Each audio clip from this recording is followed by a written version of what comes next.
I am the Judas Resurrection.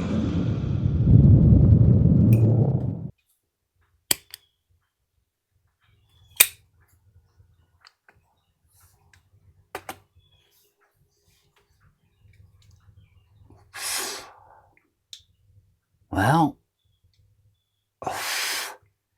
just seeing something about the divers in the Maldives that are, you know what they are. They're dead and lost to our living memories that shall go forth.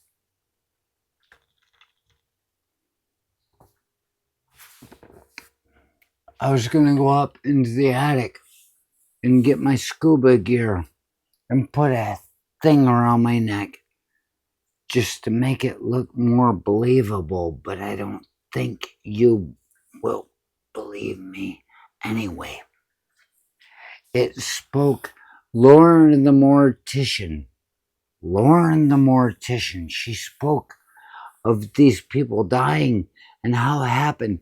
And they were in a cave 160 feet, 5 feet down. I'm like, oh no.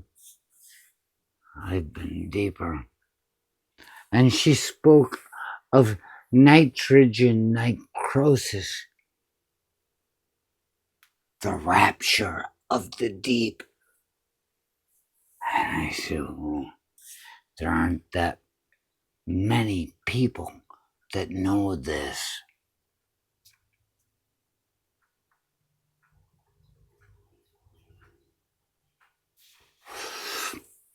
Spoke of cave dives. There was the one time that when I was doing my scuba diving, I could be training in the Cayman Islands right now, but I refused to because I don't want anybody to be able to die and say it was my fault. The paperwork alone, what a mess.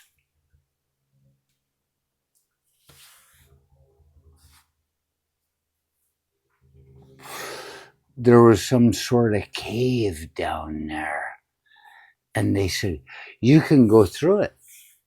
And when I scuba dive, I'm a very bad friend to be around because I turn around, no peripheral vision outside of your fucking goggles, and I just go. I'm like, he's gone.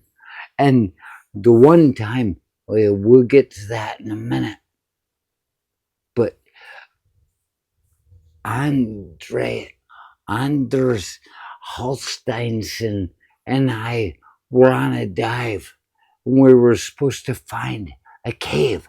And I said, oh, we'll go to the cave.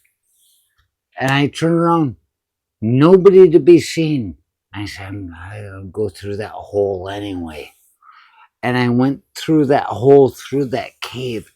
And it was like being reborn because you only have so many fucking breaths left in your oxygen tank when you go through a place.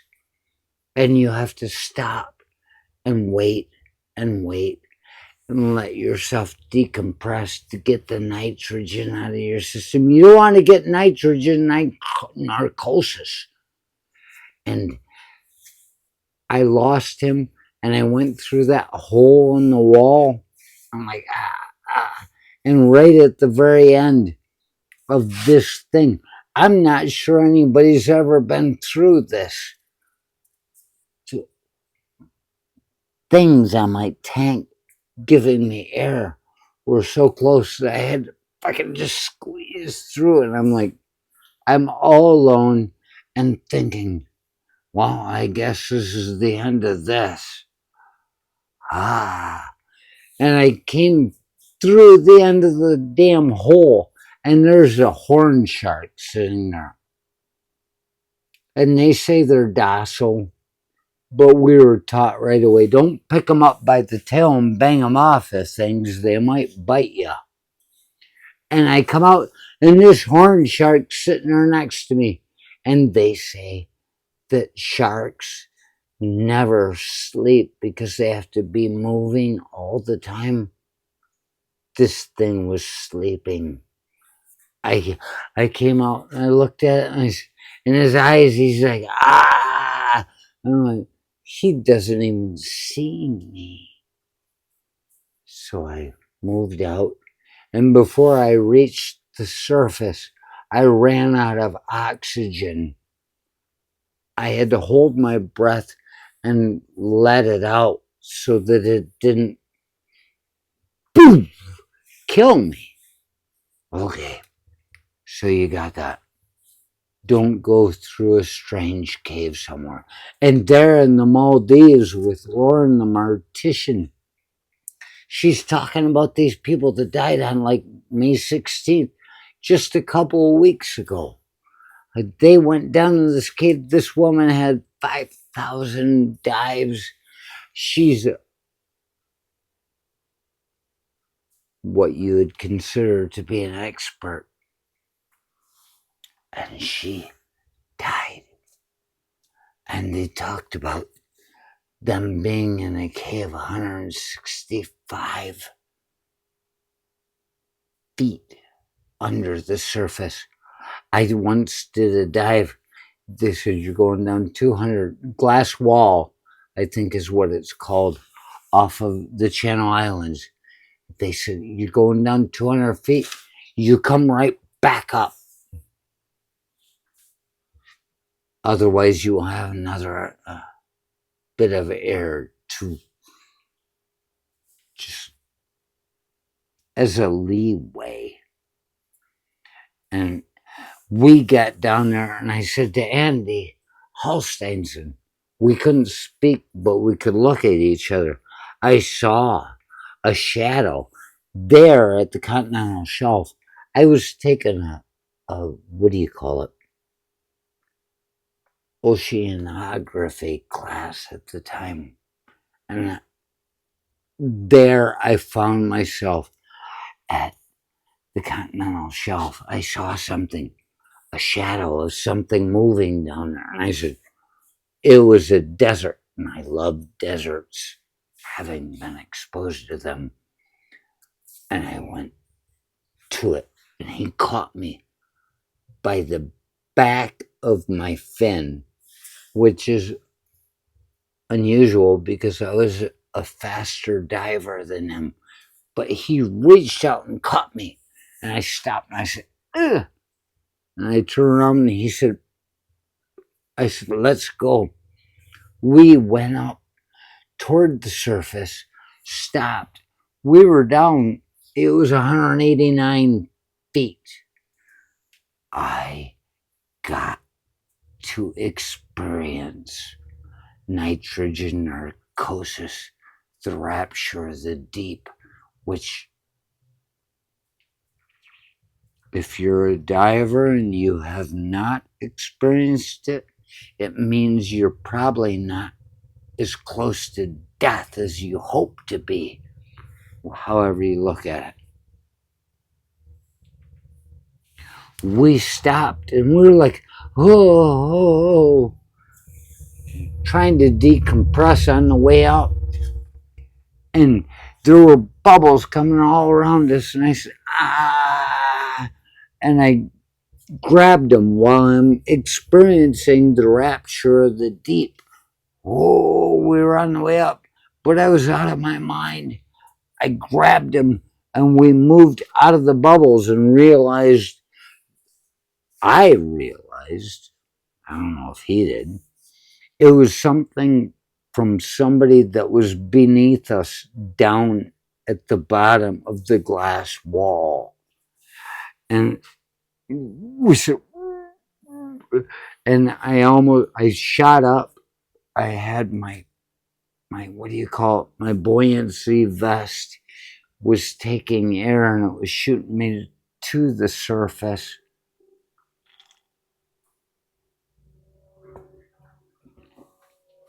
We finally got up there after stopping a couple times, and the rest of my time was spent getting back to the boat. blowing air into my buoyancy vest, blowing air into it so I wouldn't sink and dive because it was a hard dive. We almost didn't make it. And then you think of these people in the Maldives in their tunnel. They went together. They're 160 feet down before ever entering the tunnel. They are suffering nitrogen narcosis with each other. One of them is up at the ceiling. The other four are down on the floor.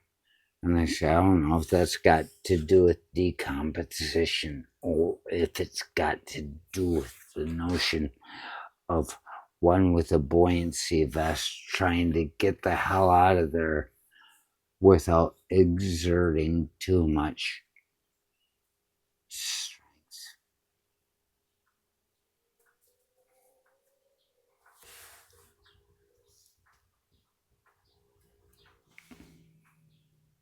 Cigarette went out.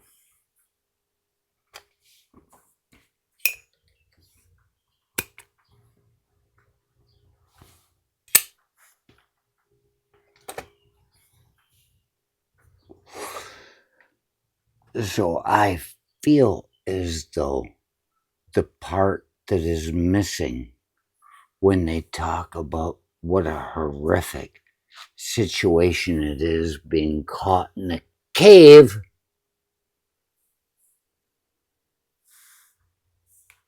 and everybody looking at each other going, I know what I'm going to do next. No, it's a rare instance when you enter nitrogen narcosis, the rapture of the deep. It's a rare instance when anybody cares that they are actually dying. I'm sharing this with you. So if you become a scuba diver or a relative of a scuba diver that died, I want you to understand.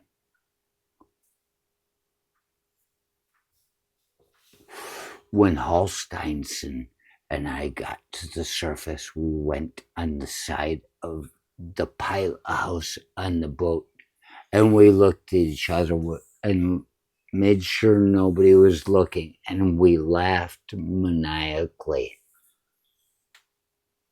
There's very little that's exciting so much as coming close to death. And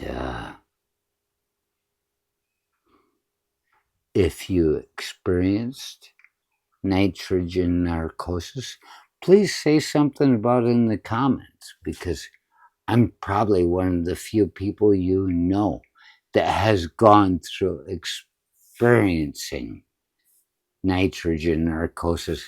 And even though there was a thing in my tailbone that bloated up to the size of an orange, and then I shot back down to come up and decompress without any oxygen left in my tank.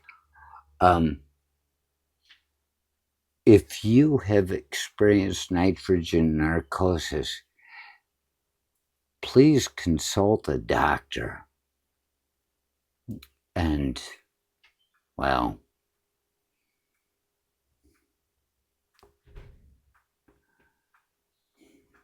if you're not crippled,